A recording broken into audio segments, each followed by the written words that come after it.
नमस्कार, न्यूज के इकलौते फैमिली शो न्यूज की पाठशाला में आप सभी का बहुत स्वागत। मैं हूं सुशांत सिन्हा। ये वो पाठशाला जहां सबकी क्लास लगती है। और सबसे पहले आपको बता दूं कि आज पाठशाला में कौन कौन सी क्लास लगाने वाला हूं। पहले फेज का मतदान पूरा हो गया। 102 सीट पर किसकी जीत तय है, जो रिपोर्ट्स आ रही हैं वो क्या बता रही हैं। बंगाल में बवाल, पहले चरण के मतदान से ममता के चेहरे का रंग क्यों उड़ गया भाई। अखिलेश ने यूपी में वोटिंग में गड़बड़ी का जो दावा किया उसका सच क्या है, आज आपको वो भी दिखाऊंगा। यूपी की जिन 8 सीटों पर आज वोट पड़े हैं, क्या वो सारी बीजेपी जीतने वाली है। पहले फेज की वोटिंग की हर खबर पर कंप्लीट चैप्टर सबसे पहले खोलूंगा। इसके बाद बात होगी केजरीवाल जी की। एक ही दिन में नवरात्र वाली पूड़ी और अंडा दोनों खाया क्या केजरीवाल ने। तिहाड़ में केजरीवाल के खाने पर कोर्ट में कौन सा राज खुला है, आज इसके बारे में बताऊंगा। पीएम मोदी ने यूपी की सीटों और सीएम योगी पर ताल ठोककर क्या बड़ा ऐलान किया है।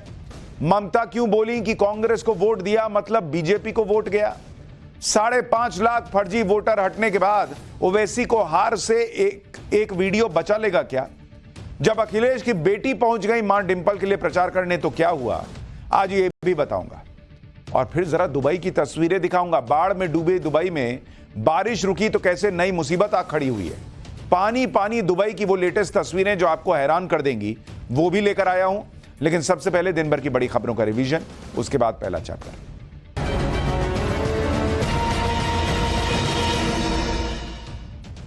अमरावती से बीजेपी कैंडिडेट नवनीत राणा को नाचने वाली कहने के बाद शिवसेना सांसद संजय राउत ने सफाई दी। उन्होंने कहा कि मैंने पार्लियामेंट्री शब्दों का इस्तेमाल किया था, कोई मुझे मराठी ना सिखाए। वहीं नवनीत के पति रवि राणा ने कहा कि अगर आज बाला साहब ठाकरे होते तो संजय राउत को पार्टी से निकाल देते। भारत ने आज फिलीपींस को सुपरसोनिक क्रूज मिसाइल ब्रह्मोस की पहली खेप सौंप दी। भारत से C-17 ग्लोबमास्टर ट्रांसपोर्ट प्लेन की मदद से इन मिसाइल्स को फिलीपींस के एयरपोर्ट तक पहुंचाया गया। भारत और फिलीपींस के बीच जनवरी 2022 में ब्रह्मोस मिसाइल की खरीद को लेकर डील हुई थी। इसे डिफेंस एक्सपोर्ट के फील्ड में भारत की बड़ी कामयाबी माना जा रहा है। ये हो गया दिन भर का रिवीजन। अब पाठशाला की पहली क्लास। फर्स्ट फेज का मतदान पूरा। 102 सीटों पर किसकी जीत तय, रिपोर्ट्स क्या बता रही हैं। बंगाल में बवाल, पहले चरण के मतदान से ममता के चेहरे का रंग उड़ा हुआ है क्या। अखिलेश ने यूपी में वोटिंग में गड़बड़ी का जो दावा किया उसका सच क्या है। यूपी की जिन 8 सीटों पर वोट पड़े वो सारी बीजेपी जीतने वाली है क्या। यानी पहले फेज की वोटिंग की हर खबर इस कंप्लीट चैप्टर में सबसे पहले।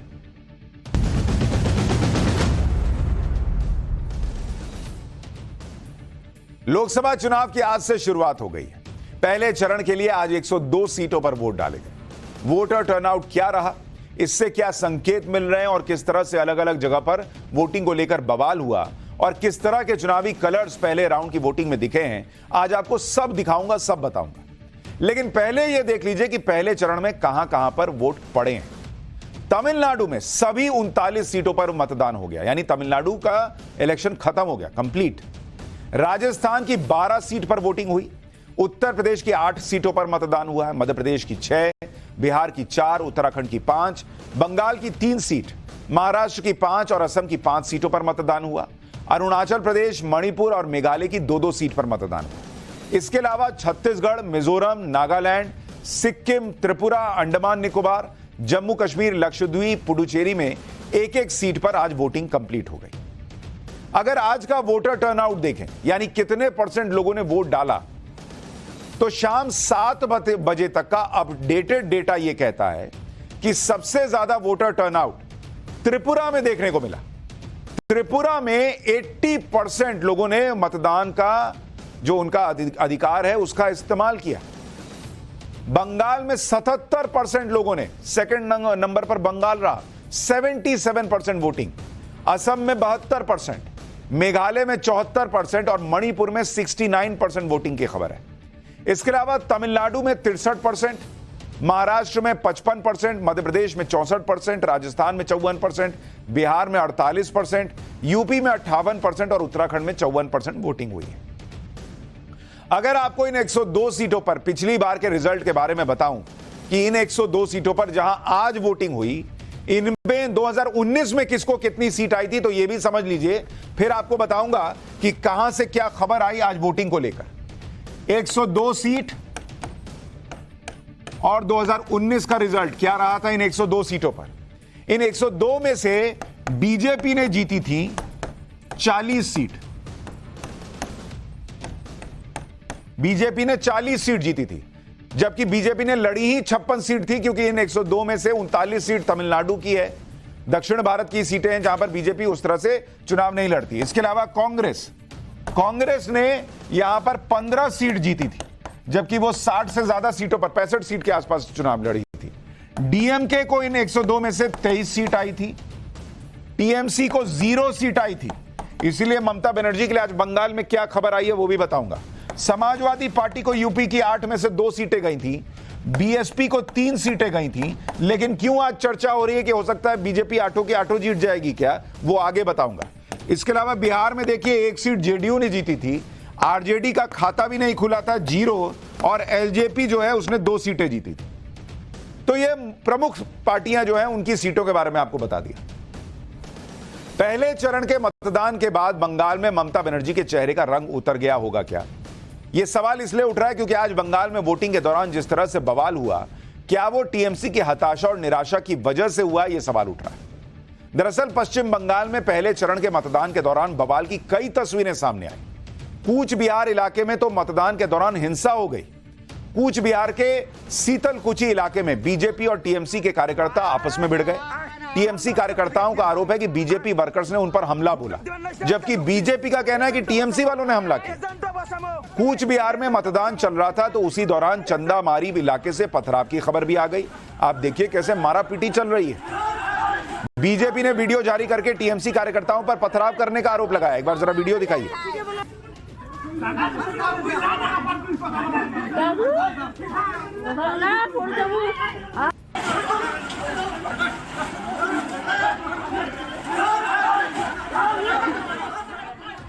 बीजेपी का आरोप है कि पथराव में बीजेपी बूथ प्रेसिडेंट घायल हो गए। बीजेपी कह रही है कि टीएमसी के कार्यकर्ताओं को बूथ तक पहुंचने से रोकने के लिए बीजेपी के कार्यकर्ताओं को रोकने के लिए टीएमसी वालों ने पथराव किया। कूच बिहार के ही माथा भंगा इलाके में भी वोटिंग के दौरान झड़प देखने को मिली। यहां टीएमसी और बीजेपी कार्यकर्ता आपस में भिड़े। दोनों दलों ने एक दूसरे पर मारपीट का आरोप लगाया है। बंगाल में आज जिन 3 सीटों पर वोटिंग हुई, दरअसल वो तीनों सीट 2019 से पहले टीएमसी के पास हुआ करती थी, लेकिन 2019 के चुनाव में ये तीनों सीटें बीजेपी ने टीएमसी से छीन ली। इनमें कूच बिहार की सीट है जिसमें बीजेपी के निशित प्रामाणिक 54,000 वोट से जीत गए थे 2019 में। इस बार भी निशित प्रामाणिक ही बीजेपी के कैंडिडेट हैं। इसके अलावा अलीपुर द्वार की सीट है जो बीजेपी के जॉन बारला 2,43,000 वोट के मार्जिन से जीते थे। इस बार बीजेपी ने यहां कैंडिडेट हालांकि बदल दिया है। जलपाईगुड़ी की सीट है जो बीजेपी के डॉक्टर जयंत रॉय करीब 1,84,000 वोट से जीते थे। इस बार जयंत रॉय ही बीजेपी के कैंडिडेट हैं। बंगाल में पहले चरण की इन तीनों सीटों की अहमियत इस बात से लगाई जा सकती है या समझी जा सकती है कि खुद प्रधानमंत्री ने 2 बार इस इलाके में रैली की और ममता बनर्जी 3 बार इस इलाके में आई। आप सोचिए कितना कॉम्पिटिटिव रहा है बंगाल की इन 3 सीटों पर चुनाव, और इसीलिए जो मारपीट हो रही है उससे ये चर्चा हो रही है कि कहीं बीजेपी फिर से स्ट्रांग है, इसलिए तो ये रिटेलिएशन नहीं हो रहा दूसरी तरफ से। बंगाल में लोगों की इस बार सबसे ज्यादा दिलचस्पी इस बात में है कि क्या बीजेपी टीएमसी को पीछे करके लोकसभा चुनाव में बंगाल की सबसे बड़ी पार्टी भी बन सकती है। अगर ऐसा हुआ तो बंगाल में ममता बनर्जी के साथ बड़ा खेला हो जाएगा। बंगाल के साथ साथ दिलचस्पी यूपी में इस बात को लेकर भी है कि यूपी में 80 की 80 सीटें जीतने का बीजेपी का जो दावा है, क्या वो दावा सही साबित हो सकता है। यूपी में आज पश्चिमी यूपी की 8 सीटों पर मतदान हुआ है। बंगाल में जहां हिंसा दिखी, वहीं यूपी में अखिलेश यादव ने एक के बाद एक कई आरोप लगा दिए। अखिलेश यादव की समाजवादी पार्टी आज सुबह से ही लगातार आरोप लगाती रही। समाजवादी पार्टी का कहना है कि कई जिलों में मतदान में दिक्कतें आ रही हैं। हमने समाजवादी पार्टी के आरोपों का रियलिटी टेस्ट किया तो उसमें कुछ और ही बात निकलकर सामने आई। समाजवादी पार्टी ने आरोप लगाया कि कैराना में बूथ नंबर 240 में कई मतदाताओं के नाम ही नहीं है, जिसके कारण मतदान प्रभावित हो रहा है। हमारी टीम ने इस आरोप का रियलिटी टेस्ट किया तो जो सच्चाई सामने आई उसके मुताबिक आरोप में कोई दम ही नहीं है। कैराना से हमारी ग्राउंड रिपोर्ट देखिए। बूथ नंबर 240 पे हम मौजूद है, 240 पे मौजूद हैं। कैराना विधानसभा का ये बूथ नंबर 240 है, जिसको लेकर समाजवादी पार्टी ने एक ट्वीट भी किया है कि यहाँ पर मतदाताओं का जो नाम है वो कई बार जो है वो नहीं लिखा हुआ है, और इसको लेकर समाजवादी पार्टी का ट्वीट भी आया है। असलियत क्या है, किस तरीके से यहाँ पे वोटिंग चल रही है, यहाँ पे लोगों से ही बात करते। देखिए लंबी लाइन लगी हुई है लोगों की, जो आकर यहाँ पर अपना मतदान दे रहे हैं, अपनी लोकतंत्र के महापर्व में अपनी जो भागीदारी है वो यहाँ पर सुनिश्चित कर रहे हैं। अच्छा, आप लोग यहीं पे सुबह से हैं? हाँ जी सर, सुबह से बिल्कुल। कोई दिक्कत, कोई परेशानी? कोई दिक्कत नहीं, कोई परेशानी नहीं सर, बिल्कुल सुकून से हो रहा है सब काम। कोई वोटिंग में नाम नहीं है, किसी का लिस्ट में नाम नहीं है, ऐसी कोई उपद्रव, कोई ऐसी घटना? नहीं नहीं सर, कोई ऐसी घटना नहीं। सबका नाम है? सबका नाम है सर। बाई चांस जिसका नाम नहीं है उसका बीएलओ बराबर में बैठे हैं, वो उनको पर्ची दे रहे हैं बना के। शांति से सब काम हो रहा है। शांति से हो रहा है। हाँ, और प्रशासन भी बहुत बढ़िया है। बिल्कुल। आप लोग क्या बूथ एजेंट हैं? जी सर। किसकी तरफ से आप लोग हैं? हम इकरा की तरफ से। इकरा की तरफ से। शांति से चल रहे हैं यहाँ पे? बहुत अच्छा चल रहा है सर, मजा आ रहा है बहुत। कोई दिक्कत परेशानी? कोई परेशानी नहीं है, बहुत अच्छा चुनाव चल रहा। प्रशासन और शासन दोनों अच्छा काम कर रहे हैं और हम भी अच्छा काम कर रहे हैं। बिल्कुल। वो कह रहे हैं हम भी अच्छा काम कर रहे हैं। तो अखिलेश यादव जो कह रहे थे कि कई लोगों का नाम नहीं है कैराना के इस बूथ पर, वहां बूथ पर मौजूद लोग तो कुछ और ही कहानी बता रहे हैं। इसी तरह से समाजवादी पार्टी ने सहारनपुर में भी मतदान को लेकर आरोप लगाया। समाजवादी पार्टी ने आरोप लगाया कि सहारनपुर में बूथ नंबर 270 पर धीमी गति से मतदान चल रहा है। यह बूथ मुस्लिम बहुल है, इसलिए प्रशासन मतदान की गति को प्रभावित कर रहा है। समाजवादी पार्टी के इस आरोप का भी हमारी टीम ने रियलिटी टेस्ट किया, तो यह आरोप भी गलत निकल गया। देखिए सहारनपुर से यह ग्राउंड रिपोर्ट। समाजवादी पार्टी ने दरअसल ट्वीट किया और कहा कि सहारनपुर नगर में बूथ संख्या 270 पर धीमी गति से मतदान चल रहा है और बूथ के मुस्लिम बाहुल्य होने के कारण यहां पर मतदान को प्रभावित किया जा रहा है, चुनाव आयोग संज्ञान ले। और उसी ट्वीट पर जवाब दिया गया डीएम सहारनपुर द्वारा, यहां पर जो है 22% मतदान 11 बजे तक हुआ है और 1 बजे तक मतदान 30% से ज्यादा है। ऐसे में लगातार मतदान हो रहा है। हम इस वक्त 270 बूथ नंबर के बाहर ही हैं। ये देखिए बूथ नंबर 270 है और आप देखें तो लगातार यहाँ पर वोटिंग हो रही है। पुलिस प्रशासन भी लगातार निगरानी रखे हुआ है कि जो वोटिंग है वो सुचारू रूप से होती रहे। और ऐसे में अभी हमने जो सेक्टर मजिस्ट्रेट हैं उनसे भी बात की और उन्होंने भी ये कहा कि इस तरह की कोई भी जो बाधा है या किसी भी तरह की रुकावट जो है वो फिलहाल यहाँ पर देखने को नहीं आई है। तो कुल मिलाकर फिलहाल हमारी पड़ताल में यही सामने आया है कि समाजवादी पार्टी के ट्विटर हैंडल पर जिस तरह के आरोप लगाए जा रहे हैं वो दरअसल बेबुनियाद हैं और कहीं न कहीं प्रभावित करने की कोशिश है। और लगातार प्रशासन जो है इस मामले में किसी भी तरह की शिकायत होते ही मौके पर पहुंच रहा है। पुलिस प्रशासन की तरफ से कोशिश है कि निष्पक्ष चुनाव हो और पूरी तरह से निर्बाध तरीके से चुनाव हो। यानी अखिलेश यादव का एक और दावा गलत साबित हो गया। भाई अगर धीमी वोटिंग करवाई जा रही होती तो बहुत लंबी लाइन दिख रही होती। भाई आगे लाइन धीरे धीरे बढ़ेगी तो पीछे लाइन लंबी हो जाएगी। वहां तो आपको वैसी कोई लंबी लाइन भी नहीं दिखी। यानी अखिलेश यादव सुबह से दावे के दावे ठोक रहे थे और नवभारत पर वो सारे दावे हम आपको ग्राउंड रिपोर्ट दिखा रहे हैं कि गलत साबित हुए। इसी तरह से अखिलेश यादव ने आरोप लगा दिया कि कैराना के बूथ नंबर 172 में वोटर सूची से मतदाताओं के नाम गायब है। इस आरोप का भी हमने रियलिटी टेस्ट किया। तो जानते क्या पता चला? पता यह चला कि समाजवादी पार्टी जिस बूथ नंबर 172 का जिक्र कर रही है उस नंबर का कोई बूथ ही नहीं है कैराना में। कैराना से यह ग्राउंड रिपोर्ट भी देखिए। सर ये जानकारी मिल रही है कि मसावी में 1500 लोगों का मतदाता सूची से नाम काट दिया गया है, लिस्ट में नाम नहीं है। ऐसी कोई जानकारी? पहली बात तो 500 तो वोटर किसी बूथ पे है ही नहीं। 4 बूथ यहाँ पर है, तो उसका नंबर 154, 155, 156, 157 है। यानी 172 बूथ संख्या यहाँ है। कोई बूथ संख्या यहाँ पर नहीं है। 4 बूथ है, चारों की वोटिंग इसी स्कूल में होता है। अच्छा, पूरे गाँव में कितने मतदाता यहाँ होंगे? लगभग 4000 के आसपास। कोई ऐसा बूथ संख्या नहीं है जिस पर 1500 के करीब? नहीं, कोई नहीं। 1000 के राउंड में सब जो है 1025, 1026 इस तरह से है सब में। दूसरी बात है वोट काटने का मतलब है कि फॉर्म 7 भर जाता है, उसकी एक प्रोसेस होती है, उसमें एक अपेक्स करता डालता है जो वोट कटवाने वाला होता है। ऐसे वोट अपना नहीं कटती हुई, वोट काटनी पड़ती है तो परिवार की सहमति से वोट कटती है।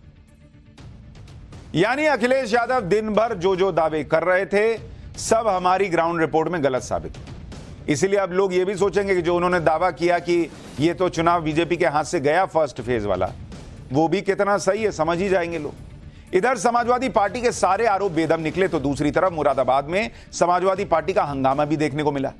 मुरादाबाद में भी आज मतदान हुआ और यहां से समाजवादी पार्टी की कैंडिडेट रुचि वीरा और पुलिस के बीच जमकर हंगामा हो गया। रुचि वीरा ने आरोप लगाया कि पुलिस महिला मतदाताओं को धक्का दे रही थी। इसी को लेकर काफी देर तक हाई वोल्टेज हंगामा होता रहा। जरा देखिए वहां क्या हुआ।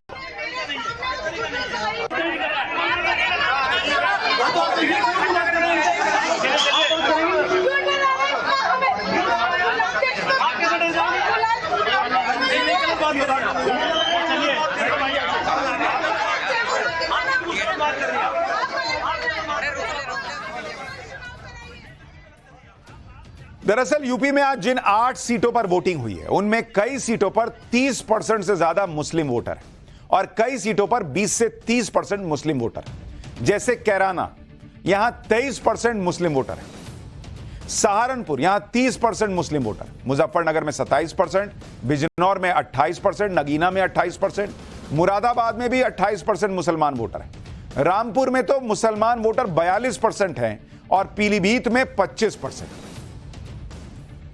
2019 के चुनाव में समाजवादी पार्टी, बीएसपी और आरएलडी का गठबंधन लड़ा था इन 8 सीटों पर। इसलिए यूपी की इन 8 सीटों में से बीएसपी ने 3 सीटें जीती थी, सहारनपुर, बिजनौर और नगीना। ये मुस्लिम और दलित बहुल सीटें थी, ये बीएसपी ने जीत ली। गठबंधन में लड़ रहे थे ये लोग। समाजवादी पार्टी को मुरादाबाद और रामपुर की सीट पर जीत मिल गई। वहीं बीजेपी ने कैराना, मुजफ्फरनगर और पीलीभीत की सीट अपने नाम कर ली थी। यानी इन 8 सीटों पर 2019 का रिजल्ट था 3 बीजेपी, 3 बीएसपी और 2 समाजवादी पार्टी। लेकिन तब बीएसपी, समाजवादी पार्टी और आरएलडी मिलकर लड़ रहे थे। इस बार आरएलडी बीजेपी के साथ है और बीएसपी अलग चुनाव लड़ रही है। इसलिए बीजेपी की ताकत बढ़ी हुई मानी जा रही है और विपक्ष की ताकत बटी हुई। और चर्चा इसलिए शुरू हो गई है कि कहीं बीजेपी 8 की 8 सीट तो नहीं जीत रही। पहले चरण में पश्चिमी यूपी की सीटों पर मतदान हुआ है। पश्चिमी उत्तर प्रदेश में किसानों का प्रभाव है, लेकिन इस बार किसानों के नेता भी शायद माहौल देखकर पहले से ठंडा पड़ गए। राकेश टिकैत कह रहे हैं कि किसान हर पार्टी में है और इस बार वो किसानों से किसी को वोट देने के लिए नहीं कह रहे हैं, जिसका जहां मन है वोट दे सकता है।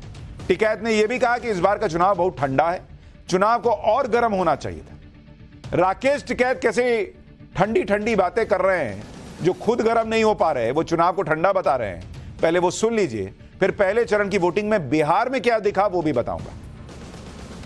अगर नरम गरम बयान नहीं देंगे तो संख्या घट जाएगी। भाई चुनाव में गर्मी लाना चाहते हैं बयान में? गर्मी जानी थी भाई, गर्म होना था पूरा। इस बार तो आप ही के बयान भी नहीं आए कहीं गर्म, आप भी शांति दिखते रहे। कहा कि आप आंदोलन में हमारे साथ रहो, वोट आप कहीं दे आओ। जिससे उनकी नाराजगी है उसका परंपरागत वोटर रहा है।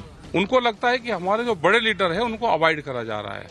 कुछ कुछ लग भी रहा, जो उनसे पार्टी में वे रहते हैं वहां पर नेताओं की ज्यादा वो होती नहीं, तो लगा है तो उन्होंने अपने मुद्दे उठाए। किसान सारी पार्टियों में है, तो हम किसान को क्यों बांटे? किसान को क्यों बांटे? अपनी वोट दो, वोट देने के बाद अपने मुद्दे के आधार पर वोट देगा, अपने उसमें दे देगा, जिसको जो मर्जी है उसमें दे सकता है। अब राकेश टिकैत जिस ठंडे ढंग से कह रहे हैं कि किसान जिसको मन उसको वोट दे दे, उसी से समझ जाइए माहौल क्या है।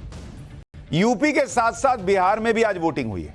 बिहार में 4 सीटों के लिए मतदान हुआ, जिनमें बीजेपी, जेडीयू, एलजेपी की सोशल इंजीनियरिंग का टेस्ट होना है। क्योंकि बिहार में जिन 4 सीटों पर वोटिंग हुई है उनमें गया से एनडीए की तरफ से जीतन राम मांझी, जिन्हें अपने मुसहर समुदाय के वोटों के अलावा एलजेपी के पासवान वोट और बीजेपी के ट्रेडिशनल अपर कास्ट वोट को मिलाकर इस बार जीतने की उम्मीद होगी। गया में जीतन राम मांझी 2014 और 2019 का चुनाव हार चुके हैं। औरंगाबाद और नवादा में बीजेपी के अपर कास्ट कैंडिडेट हैं। भूमिहार बहुल नवादा से पूर्व केंद्रीय मंत्री सीपी ठाकुर के बेटे विवेक ठाकुर और राजपूत बहुल औरंगाबाद से सुशील कुमार सिंह का चुनावी टेस्ट हुआ है। औरंगाबाद और नवादा पिछले 3 चुनाव से एनडीए के पास मौजूद है। इसके अलावा जमुई की सीट पर एलजेपी की तरफ से चिराग पासवान के जीजा अरुण भारती का चुनावी टेस्ट था। जमुई की सीट खुद चिराग पासवान 2014 और 2019 में जीत चुके हैं। 2019 में चिराग पासवान करीब 2,41,000 वोट से जमुई की सीट जीते थे। 2 और अहम राज्यों में आज वोटिंग थी और ये वो राज्य हैं जहां कुछ महीने पहले ही विधानसभा चुनावों में बीजेपी को बंपर जीत मिली थी। एक है मध्य प्रदेश, दूसरा राजस्थान। आज मध्य प्रदेश की 6 और राजस्थान की 12 सीटों पर वोट डाले गए। लेकिन इन दोनों राज्यों में किसी एक सीट पर सबसे ज्यादा नजर है तो वो है छिंदवाड़ा, क्योंकि छिंदवाड़ा को लेकर यह सवाल पूछा जा रहा है कि क्या कांग्रेस के बड़े नेता कमलनाथ छिंदवाड़ा के अपने गढ़ को इस बार बचा पाएंगे। 2019 के चुनाव में मध्य प्रदेश की 29 में से सिर्फ छिंदवाड़ा सीट ऐसी थी जो कांग्रेस जीत पाई थी। लेकिन 2019 के चुनाव में कमलनाथ के बेटे नकुलनाथ सिर्फ 37,000 वोट के अंतर से जीते थे, जबकि 2014 में जब कमलनाथ छिंदवाड़ा से जीते थे तो उनका मार्जिन करीब 1 लाख वोट का था। इस बार चुनाव से पहले छिंदवाड़ा में कमलनाथ के कई करीबी कांग्रेस छोड़कर बीजेपी में चले गए। मध्य प्रदेश में बीजेपी की रिकॉर्ड जीत रही। ऐसे में सवाल उठ रहे हैं कि क्या छिंदवाड़ा भी हाथ से जाने वाला है। इस बार छिंदवाड़ा में कमलनाथ के सामने बहुत बड़ी चुनौती है कि वो कैसे अपने बेटे को अपने गढ़ में जिता पाएंगे, और शायद यही वजह है कि छिंदवाड़ा के कांग्रेसी कार्यकर्ता अपना आपा खो रहे हैं। छिंदवाड़ा में आज मतदान के दौरान शहर के एक बूथ पर कांग्रेस और बीजेपी कार्यकर्ता आपस में ही भिड़ गए। बीजेपी और कांग्रेस के कार्यकर्ताओं ने एक दूसरे पर जमकर कुर्सियां उछाली। आरोप है कि लाठी डंडों का भी प्रयोग किया गया। जरा तस्वीरें दिखाइए।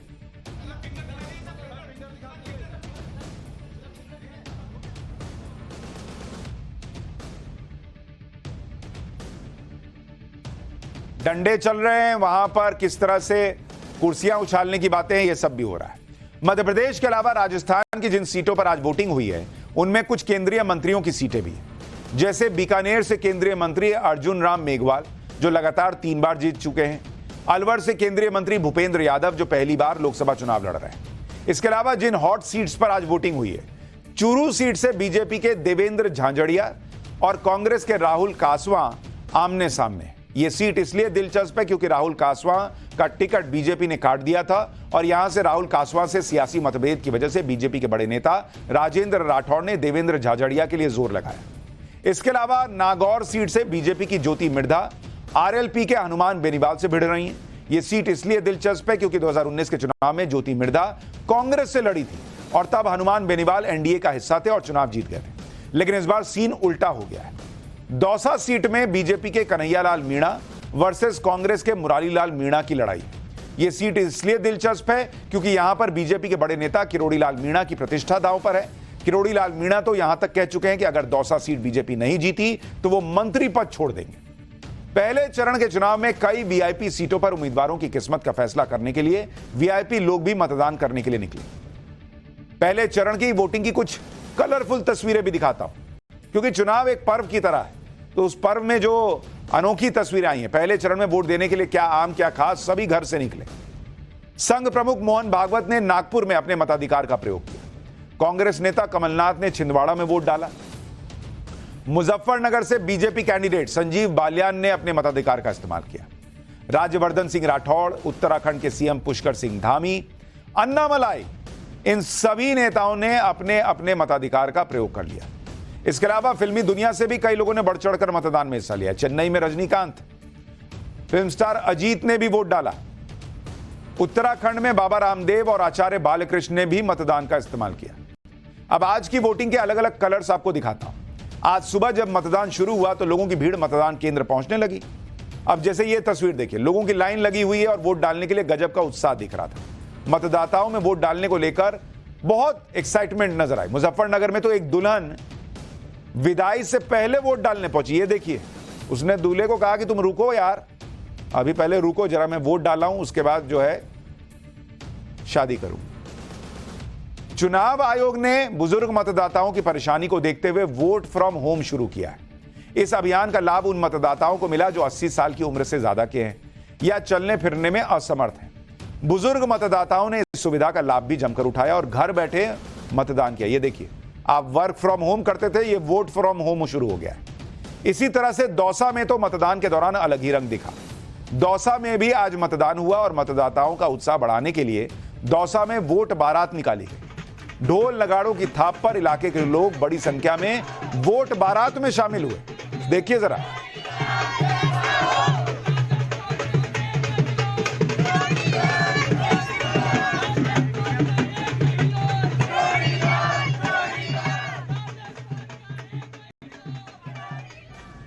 यानी अलग अलग रंग आज दिन भर देखने को मिले। इलेक्शन का पहला राउंड पूरा हो गया। बाकी राउंड के लिए चुनाव प्रचार कैसे हो रहा है, प्रधानमंत्री नरेंद्र मोदी ने यूपी को लेकर क्या नया दावा ठोक दिया है और कैसे सीएम योगी के लिए पीएम मोदी ने जो आज कहा वो हर तरफ चर्चा का विषय बना हुआ है, ये सब अभी आपको दिखाऊंगा। लेकिन उससे पहले एक छोटा सा चैप्टर अरविंद केजरीवाल जी पर। पाठशाला की अगली क्लास, क्या एक ही दिन नवरात्र की पूजा वाली पूड़ी और अंडा दोनों खाया केजरीवाल ने क्या? तिहाड़ में केजरीवाल के खाने पर कोर्ट में क्या राज खुल गया? क्या उनकी जान वाकई खतरे में है? आज क्या हुआ कोर्ट में, देखिए जरा।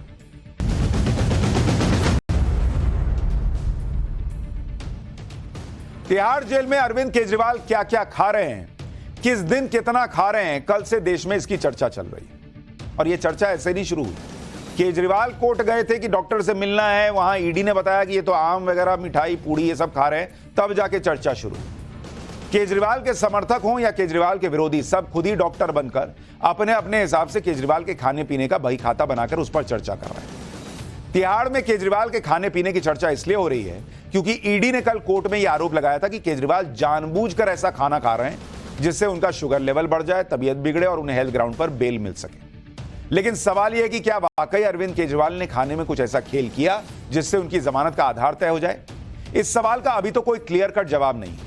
आज अरविंद केजरीवाल की डॉक्टर से रोजाना 15 मिनट की सलाह लेने की अर्जी पर फिर से कोर्ट में सुनवाई, और उस सुनवाई में क्या क्या हुआ वो आपको बताता हूं। सुनवाई के दौरान अरविंद केजरीवाल के वकीलों ने भी मान लिया कि अरविंद केजरीवाल ने जेल में आम खाया और आलू पूड़ी खाई थी।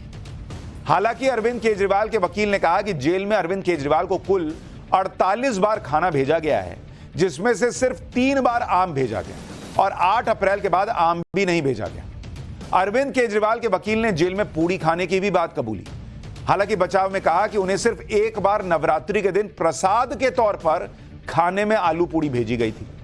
अरविंद केजरीवाल के वकील ने मिठाई देने की बात भी मान ली, लेकिन कहा कि वो शुगर फ्री मिठाइयां खा रहे हैं जिससे शुगर नहीं बढ़ता। यानी अरविंद केजरीवाल के वकीलों की यह दलील थी कि ईडी ने जो आलू पूड़ी आम मिठाई खाने की बात कही वो अरविंद केजरीवाल ने खाई तो, लेकिन बहुत ज्यादा मात्रा में उन्हें नहीं दिया गया। आज सुनवाई के दौरान अरविंद केजरीवाल की तरफ से वकील अभिषेक मनु सिंघवी और रमेश गुप्ता ने उनका पक्ष रखा और कोर्ट में कहा कि क्या अरविंद केजरीवाल कोई गैंगस्टर हैं? क्या वो कोई हार्डकोर क्रिमिनल हैं जो उन्हें डॉक्टर से मिलने नहीं दिया जा सकता? अभिषेक मनु सिंघवी ने कहा कि बेल लेने के लिए कोई खुद को ही पैरालाइज करने का रिस्क क्यों लेगा?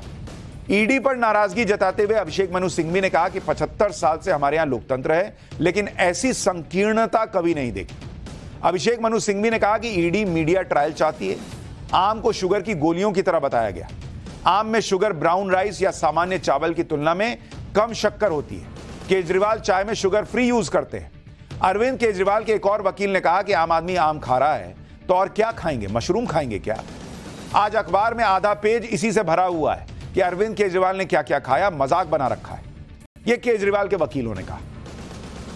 अरविंद केजरीवाल के वकीलों ने कोर्ट में भारी भरकम दलीलें तो दी, लेकिन बहस के दौरान कोर्ट ने जो कहा उससे केजरीवाल को बड़ा झटका लगा। सुनवाई के दौरान कोर्ट ने अरविंद केजरीवाल के वकील अभिषेक मनु सिंघवी से पूछा कि 1 अप्रैल को जब अरविंद केजरीवाल को जेल भेजा गया था तब एक डाइट चार्ट कोर्ट में फाइल किया गया था, क्या आपको इसकी जानकारी है? कोर्ट ने कहा कि अरविंद केजरीवाल को उस डाइट चार्ट के मुताबिक ही घर का बना हुआ खाना खाने की इजाजत दी गई थी कोर्ट की तरफ से, और कोर्ट यह जानना चाहता है कि क्या अरविंद केजरीवाल को जो खाना दिया जा रहा है वो डाइट चार्ट के मुताबिक दिया जा रहा है या नहीं दिया जा रहा। मतलब कोर्ट ने कहा कि भाई हमने पहले ही तय कर दिया था कि इनको क्या खाना मिलना है, वो खाना जा रहा है या कुछ और जा रहा है। कोर्ट ने कहा कि उनके पास जेल की रिपोर्ट है कि अरविंद केजरीवाल ने 1 अप्रैल के बाद क्या क्या खाया क्या नहीं। तो सवाल यह है कि क्या डाइट में कोई अंतर है? इस पर अरविंद केजरीवाल के वकील अभिषेक मनु सिंघवी ने कहा कि डाइट में कोई अंतर नहीं, सिर्फ एक अपवाद है, उन्हें 3 बार आम भेजे गए और 1 बार आलू पूड़ी दी गई थी। अभिषेक मनु सिंघवी ने कहा कि डाइट में आलू पूड़ी जैसे छोटे से अंतर के आधार पर इसे इंसुलिन लेने की अपील के खिलाफ कैसे लिया जा सकता है। तो कोर्ट ने कहा कि अरविंद केजरीवाल को जो घर से बने खाने की इजाजत थी और जो वो जेल में खा रहे हैं दोनों में अंतर है। कोर्ट कह रहा है कि दोनों में अंतर है, यानी एक तरह से कोर्ट ने यह इशारा दे दिया कि अरविंद केजरीवाल पूरी तरह से वो डाइट फॉलो नहीं कर रहे जो उन्हें करनी चाहिए, जो कोर्ट ने तय करके दी थी। कोर्ट ने कहा कि निश्चित तौर पर डाइट में अंतर है और यह बिना कोर्ट के ऑर्डर के है। कोर्ट ने यह बातें इसलिए कही क्योंकि केजरीवाल के बचाव में उनके वकील ने जो दलील दी, लेकिन कोर्ट के पास तो तिहाड़ जेल की रिपोर्ट थी जिसमें साफ साफ लिखा कि अरविंद केजरीवाल ने क्या खाया, और कोर्ट को साफ लग गया कि जो डाइट चार्ट था उसे केजरीवाल फॉलो नहीं कर रहे। अब आप डाइट चार्ट फॉलो नहीं कर रहे, कोर्ट का बताया हुआ डाइट चार्ट फॉलो नहीं कर रहे, कोर्ट से अप्रूव डाइट चार्ट, और फिर कह रहे मेरा शुगर लेवल बढ़ रहा है। और शायद इसी वजह से आज कोर्ट ने अरविंद केजरीवाल को तुरंत कोई राहत नहीं दी। कोर्ट ने सभी पक्षों से रिपोर्ट देने के लिए कहा और कोर्ट ने सोमवार तक फैसला सुरक्षित रख लिया। आज कोर्ट में सुनवाई के दौरान ईडी ने अरविंद केजरीवाल पर एक और बड़ा आरोप लगा दिया। ईडी ने यह आशंका जता दी कि अरविंद केजरीवाल वीडियो कॉन्फ्रेंसिंग के जरिए डॉक्टरों से रोजाना मिलने का जो वक्त मांग रहे हैं, उस मुलाकात का वो मिसयूज कर सकते हैं। जैसे वकीलों से मुलाकात के दौरान वो बाहर सियासी संदेश भिजवा रहे थे। आज अरविंद केजरीवाल की अर्जी पर सुनवाई के दौरान ईडी की एंट्री पर अरविंद केजरीवाल के वकीलों ने सवाल उठा दिए, क्योंकि केजरीवाल अभी ईडी की रिमांड में तो है नहीं, वो तिहाड़ जेल में बंद है। इसलिए केजरीवाल के वकीलों ने इस केस में ईडी को पक्ष बनाए जाने पर सवाल खड़े कर दिए। केजरीवाल के वकील ने कहा कि ईडी की इस केस में क्यों है भाई, क्योंकि ईडी का बताने लगी कि आम खा रहे हैं, ये खा रहे हैं, वो खा रहे हैं, तो इन्होंने बताया ईडी यहां क्यों खड़ी है, इसको क्यों लाए हैं। इस पर ईडी के वकील ने कहा कि केजरीवाल ने ही उन्हें इस केस में एक पक्ष बनाया हुआ है। ईडी ने कहा कि केजरीवाल की तरफ से ऐसे ऐसे आरोप लगाए गए हैं जिससे ईडी भी इस केस में एक पक्षकार बन गई है। केजरीवाल ने कोर्ट के सामने ऐसी अर्जियां दी हैं जिसकी वजह से ईडी को पक्ष रखना जरूरी हो गया है। ईडी के वकील ने यह भी कहा कि केजरीवाल का जो डाइट फॉलो करने के लिए कहा गया था, उसे देखिए, उसमें एक भी जगह किसी मिठाई, किसी फल, किसी मीठे आइटम का जिक्र नहीं है। मतलब जो कोर्ट से अप्रूव्ड डाइट चार्ट है, खाने की लिस्ट है, उसमें आम, फल, मिठाई कुछ था ही नहीं। ईडी के वकील ने कहा कि केजरीवाल के डॉक्टर ने जो डाइट चार्ट दिया है वो भी बहुत रेगुलेटेड है और उसमें रिस्ट्रिक्टेड डाइट लेने के लिए कहा गया है। उसमें कभी भी कुछ मीठा खाने की बात नहीं की गई और इसका डायरेक्ट संबंध केजरीवाल के बढ़ते शुगर लेवल से। केजरीवाल ने कोर्ट से अपील की है कि उन्हें 15 मिनट रोजाना डॉक्टरों से मिलने दिया जाए। इस पर ईडी ने यह आशंका जता दी कि हो सकता है कि केजरीवाल डॉक्टरों से मुलाकात का मिसयूज करें। ईडी ने कहा कि ऐसे हालात नहीं बनने चाहिए जिसकी वजह से केजरीवाल को पीएमएलए की धारा 45 के तहत कोई राहत मिले। ईडी ने यह भी कहा कि इसलिए इंडिपेंडेंट जांच की जरूरत है। जेल में अरविंद केजरीवाल के आलू पूड़ी खाने पर ईडी ने सवाल उठाए थे। इस पर अरविंद केजरीवाल की तरफ से सफाई दी गई कि उन्होंने तो जेल में एक दिन आलू पूड़ी खाई और वो भी प्रसाद था नवरात्र का, इसलिए खाया। इसी को लेकर आम आदमी पार्टी ये कह रही है कि क्या ईडी अब केजरीवाल को जेल में नवरात्र का प्रसाद भी नहीं खाने देगी क्या? लेकिन इसमें एक नया ट्विस्ट आ गया। केजरीवाल के डाइट चार्ट को देखकर बीजेपी कह रही है कि नवरात्र के प्रसाद की बात करने वाले केजरीवाल नवरात्र में अंडा खा रहे हैं। एक बार सुनिए आम आदमी पार्टी क्या कह रही है, बीजेपी क्या कह रही है, फिर आपको बताऊंगा कि तिहाड़ जेल में केजरीवाल को इंसुलिन नहीं दिए जाने के आरोपों का सच क्या है। जो कोर्ट में डाइट चार्ट जमा किया है वो दिखा रहा है कि अरविंद केजरीवाल जी ने सिर्फ एक दिन पूड़ी खाई थी और वो था नवरात्रों का पहला दिन। हमारे धर्म में, हिंदू धर्म में, नवरात्रों के पहले दिन आलू पूड़ी का प्रसाद बनता है और सब लोग खाते हैं। अब आप नवरात्रों का प्रसाद भी नहीं खाने देंगे उनको जेल में? एक बात जो मुझे बहुत ही चकमे में लाती है और आश्चर्यचकित करती है वो ये कि नवरात्रि के दिन भी वो अंडा क्यों खा रहे थे। मुझे तो लगता था कि वो अंडे से परहेज करते हैं, कम से कम ये तो दिखाते थे। लेकिन क्योंकि ये मान्यता है कि नवरात्रि के दिन कम से कम, मुझे लगता नहीं था कि वो अंडे का सेवन करेंगे, लेकिन ये बात सामने आई है। लेकिन इन सबसे बढ़कर ये, चलिए उनकी पर्सनल चॉइस हो सकती है कि वो अंडे का सेवन करना चाहेंगे नवरात्रि के दिन, ये उनकी अपनी मर्जी है। यानी सवाल उठ गया कि अगर अरविंद केजरीवाल इतना नवरात्रों में श्रद्धा रखते हैं कि तबीयत खराब हो जाए तो हो जाए, लेकिन पूड़ी और आलू की सब्जी खा रहे हैं नवरात्र के प्रसाद की, तो उसी दिन उन्होंने अंडा क्यों खाया? इन आरोपों के बीच तिहाड़ में अरविंद केजरीवाल का जो डाइट चार्ट है उसको देखिए। इसमें 11 अप्रैल का वो दिन है जिस दिन यह दिख रहा है कि अरविंद केजरीवाल ने डिनर में आलू की सब्जी, फ्रूट्स, दही और 5 पूड़ी खाई। 11 तारीख को, 11 अप्रैल को सिर्फ एक दिन पूड़ी खाई है, 11 अप्रैल को। और उसी दिन उन्होंने ब्रेकफास्ट में 3 अंडे खाए थे, मिक्स्ड फ्रूट खाया था और चाय ली थी। अब बीजेपी यही पूछ रही है कि नवरात्र में रात में प्रसाद वाला आलू पूड़ी खा रहे हैं और सुबह 3 अंडा खाए हैं, यह कैसा नवरात्र चल रहा है? बीजेपी पूछ रही है। इसी को आधार बनाकर दिल्ली बीजेपी के अध्यक्ष वीरेंद्र सचदेवा ने भी आरोप लगाया कि वैसे तो अरविंद केजरीवाल राम राज्य की बात करते हैं और 11 अप्रैल को जब तीसरा नवरात्र था उस दिन अरविंद केजरीवाल अंडे क्यों खा रहे थे? हालांकि इस पर दिल्ली की मंत्री आतिशी का कहना है कि अरविंद केजरीवाल नवरात्र में अंडा नहीं खाते। यह जानकारी गलत है। उनके डाइट चार्ट को ही बदल दिया गया है। अब इसमें नया आ गया कि डाइट चार्ट बदल दिया गया है, क्योंकि डाइट चार्ट में तो अंडा लिखा है। आज सुनवाई के दौरान अरविंद केजरीवाल के इंसुलिन लेने का मुद्दा भी उठा। आम आदमी पार्टी ने कल ही आरोप लगाया था कि उन्हें जेल में इंसुलिन नहीं दिया जा रहा है। इस पर भी आज कोर्ट में जबरदस्त बहस हुई, क्योंकि केजरीवाल की अर्जी में जेल में इंसुलिन देने की मांग थी। कोर्ट में तिहाड़ प्रशासन की तरफ से पेश हुए वकील ने कहा कि केजरीवाल अब इंसुलिन लेते ही नहीं है। वो कुछ साल पहले तक इंसुलिन ले रहे थे और अब उन्होंने इंसुलिन लेना बंद कर दिया है। इस पर केजरीवाल के वकील ने बताया कि वो 1 फरवरी 2024 तक इंसुलिन ले रहे थे। 1 फरवरी 2024 को लास्ट इंसुलिन लिए थे। उसके बाद डॉक्टर की सलाह पर इंसुलिन लेना बंद कर दिया था।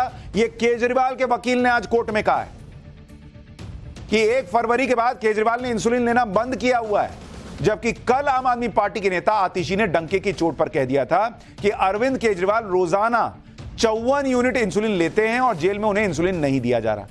सुनिए आतिशी ने कल क्या कहा था। अपने शुगर लेवल को कंट्रोल में रखने के लिए अरविंद केजरीवाल जी रोज 54 यूनिट 54 यूनिट्स इंसुलिन के लेते हैं। आप किसी से पूछ लीजिए, किसी भी डॉक्टर से पूछ लीजिए, वो आपको बताएंगे कि 54 यूनिट्स इंसुलिन वही व्यक्ति लेता है जिसको बहुत सीरियस डायबिटीज है। लेकिन आज भारतीय जनता पार्टी अपने अनुषांगिक संगठन ईडी के माध्यम से अरविंद केजरीवाल जी के स्वास्थ्य को बिगाड़ने की कोशिश कर रही है, उनका घर का खाना रोकने की कोशिश कर रही है। तो सुना आपने, आतिशी जी का दावा था कि रोज अरविंद केजरीवाल जी 54 यूनिट इंसुलिन लेते हैं और केजरीवाल जी के वकील कोर्ट में खड़े होकर बता रहे हैं कि 1 फरवरी के बाद उन्होंने इंसुलिन लेना बंद कर दिया था, वो दूसरी तरह के मेडिकेशन पर आ रहे थे। साफ है, इंसुलिन को लेकर भी आम आदमी पार्टी ने माहौल बनाया। अगर इंसुलिन की इतनी जरूरत होती तो आज कोर्ट खुद ही इसका आदेश दे देता। दूसरी बात यह कि आज तिहाड़ प्रशासन ने भी कोर्ट को बताया कि केजरीवाल तय डाइट फॉलो नहीं कर रहे हैं। केजरीवाल को डाइट को फॉलो करना चाहिए, इंसुलिन की कोई जरूरत ही नहीं है। बड़ी बात यह भी है कि तिहाड़ जेल में भी केजरीवाल के घर के खाने का विरोध नहीं किया, बल्कि यह कहा कि घर का खाना एम्स की तरफ से बताए गए डाइट के मुताबिक होना चाहिए। तो यह जो माहौल बनाया जा रहा है कि केजरीवाल के घर का खाना रोकने की साजिश हो रही है, वो बात भी सही नहीं दिख रही। और सवाल तो यह उठ रहा है कि तिहाड़ प्रशासन तो चाहता है कि केजरीवाल जी बढ़िया और अच्छा संतुलित खाना खाएं ताकि शुगर मेंटेन रहे, और आरोप लग रहा है कि उनके घर से ऐसा खाना आ रहा है जो फिक्स्ड और फॉलो करने वाले डाइट से मिसमैच हो रहा है, उसमें पूड़ी, आम और मिठाई है। तो तबीयत किसकी वजह से खराब हो रही है? खैर, पाठशाला में अब अगली क्लास। पीएम मोदी ने यूपी की सीटों पर सीएम योगी पर ताल ठोक कर क्या बड़ा ऐलान किया? ममता क्यों बोली कांग्रेस को वोट दिया मतलब बीजेपी को वोट जाएगा? 5.5 लाख फर्जी वोटर हटने के बाद ओवैसी को हार से क्या एक वीडियो बचा लेगा? जब अखिलेश की बेटी पहुंच गई मां डिंपल के लिए प्रचार करने तो क्या हुआ? अब इसका चैप्टर।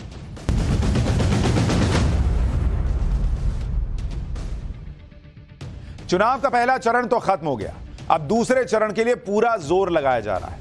यूपी में पहले चरण की वोटिंग के साथ ही पीएम मोदी और सीएम योगी की सुपरहिट जोड़ी अगले चरण का माहौल सेट करने में जुट गई। आज पीएम मोदी यूपी के अमरोहा में थे। अमरोहा में दूसरे चरण में 26 अप्रैल यानी अगले शुक्रवार को वोटिंग होनी है। अमरोहा की रैली में पीएम मोदी ने सीएम योगी की जमकर तारीफ की और यह बताया कि कैसे सीएम योगी की मेहनत ने पिछले 7 साल में यूपी का पूरा माहौल बदल दिया।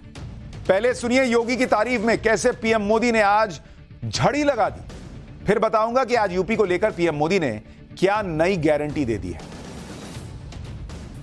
यूपी में दंगे होते थे, लोगों को अपना घर छोड़कर जाना पड़ता था।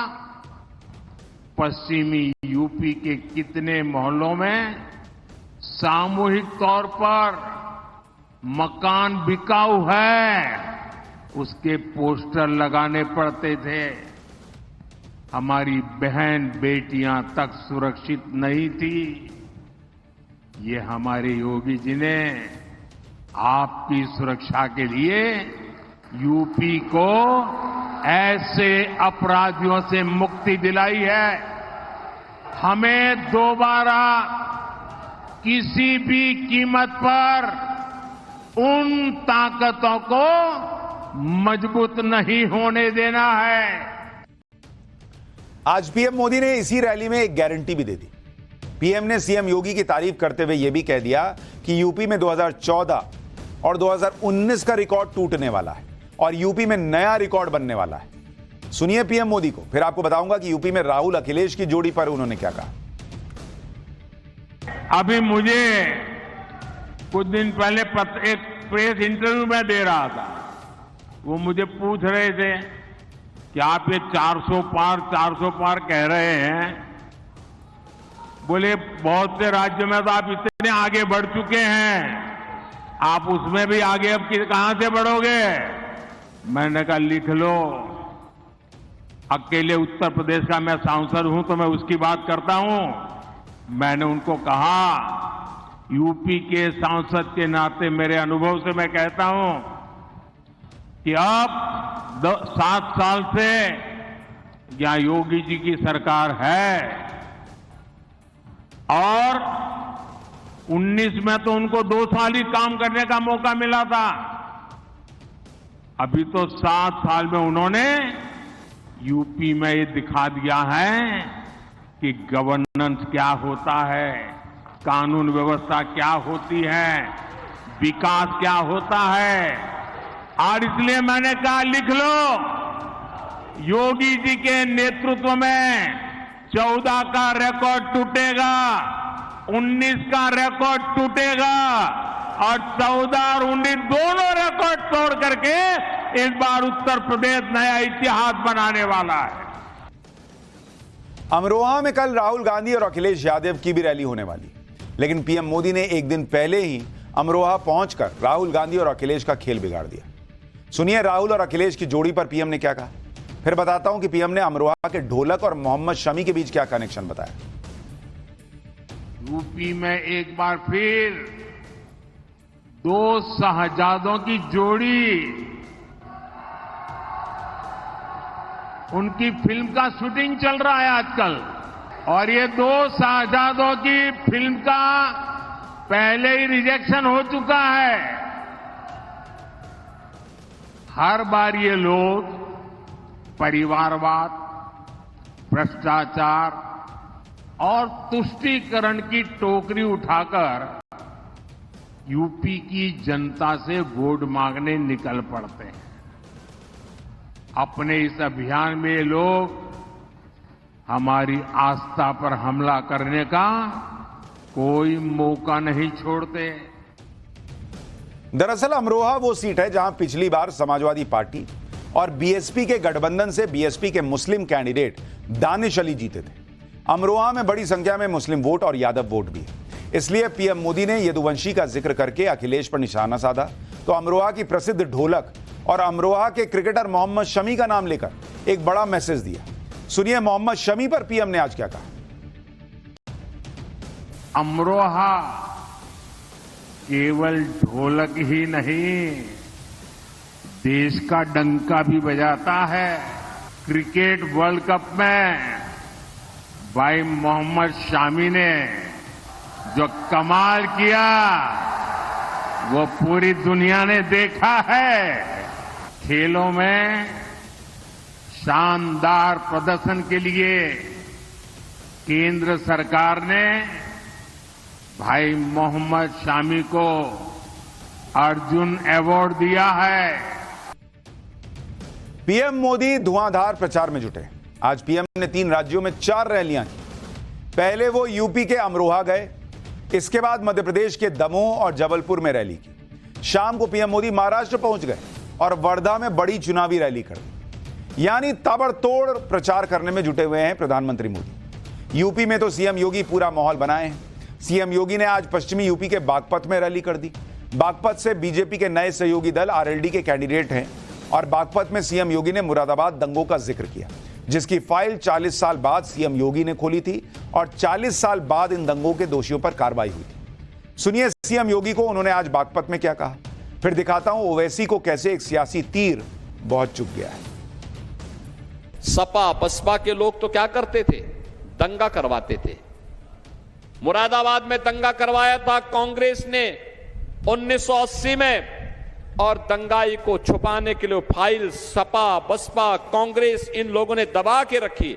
हम लोगों ने उस फाइल को निकाला और जो दोषी थे, जिन लोगों ने वहां पर हिंदू पर्व के दिन दंगा करवाया था, 40 साल के बाद उनके खिलाफ हमने कार्रवाई की है मुरादाबाद के अंदर। योगी तो अपने गढ़ यूपी को लेकर कॉन्फिडेंट है, लेकिन वैसे कॉन्फिडेंस ओवैसी को अपने गढ़ हैदराबाद को लेकर नहीं दिख रहा। हमने कल ही पाठशाला में आपको बताया था कि ओवैसी के हैदराबाद से 5.5 लाख के करीब बोगस वोटर, फर्जी वोटर हटा दिए गए। इससे ओवैसी की टेंशन बढ़ गई होगी, क्योंकि ओवैसी के सामने बीजेपी की कैंडिडेट माधवी लता ने आरोप लगाया था कि ओवैसी तो बोगस वोटर्स की वजह से हैदराबाद में जीत जाते हैं। अगर बोगस वोटर्स हटा दिए जाएं तो ओवैसी हैदराबाद में 1.5 लाख वोट से हार जाएंगे। माधवी लता की बातें ओवैसी को बहुत परेशान कर रही हैं। अब ओवैसी की परेशानी माधवी लता के नए वीडियो ने बढ़ा दी है। माधवी लता का यह वीडियो रामनवमी यानी 17 अप्रैल का बताया जा रहा है।